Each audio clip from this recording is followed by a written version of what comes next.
it's Enigma, and today I want to talk about the iPod Classic. This is a 6th generation iPod Classic, and this holds a special place in my heart because this iPod was given to me as a gift when I was 12 years old. It was given to me by my youngest aunt, and I have kept it throughout all of these years. I never sold it. I never did anything to it until now, and it's for a good reason. I think I used this thing for about a good 5 years before I eventually stopped. The reason for that is because it had a few problems. The first problem, which is common with a lot of these iPods, is usually you're gonna get a bit of a bubble on the screen, and that's usually a telltale sign that the battery's starting to inflate, which is a big no-no, because if a battery inflates, it's gonna explode. The second reason that I didn't use this, it was because the headphone jack, it got damaged. Literally every single time I would put a pair of headphones in here,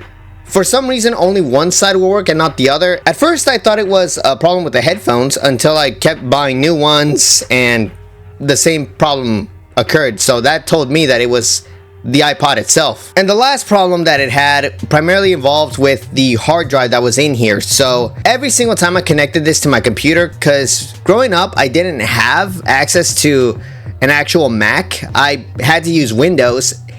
Every single time, I'm not kidding, it would always crash my computer. And as soon as I was trying to back up everything that was in here before I did the repairs, it did the same thing. In the end, I just had to give up, wipe everything, and pretty much just start anew. Now, in order to repair this thing, it's surprisingly easy once you get past the hardest part. The 6th and 7th generation iPods are infamous for how you have to open them. And let me tell you, getting it open was a nightmare. And I thought I was ready for it because I had the tools ready. I literally gloved up. I had a fully gripped work surface, and still it was a, you know what, I still have it. I'm gonna show it. So the back of the iPod is brand new.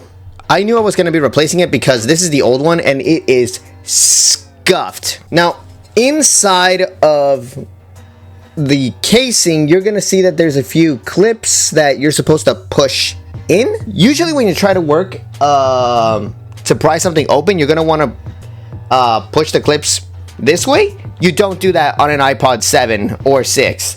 What you do is you grab it, you grab the tool, and then you push it the opposite side. Now the markings have kind of faded, but I did mark with a Sharpie where each clip was. The goal is to try to get at least one of these long sides free and then one of these shorter sides free. So I started off with this side and then I finished with the bottom. But once I finally got it open, it was pretty easy. All I had to do was just disconnect the ribbon cables that were holding the hard drive and the battery, and then replace them with new ones. I ended up getting my hands on an iFlash kit, which was, I believe, the iFlash Duo. The max storage capacity that is listed on their website is 128 gigabytes. So I just grabbed the 128 gig SD card, put it inside, and pretty much reattached it. Not reattached it, attached it.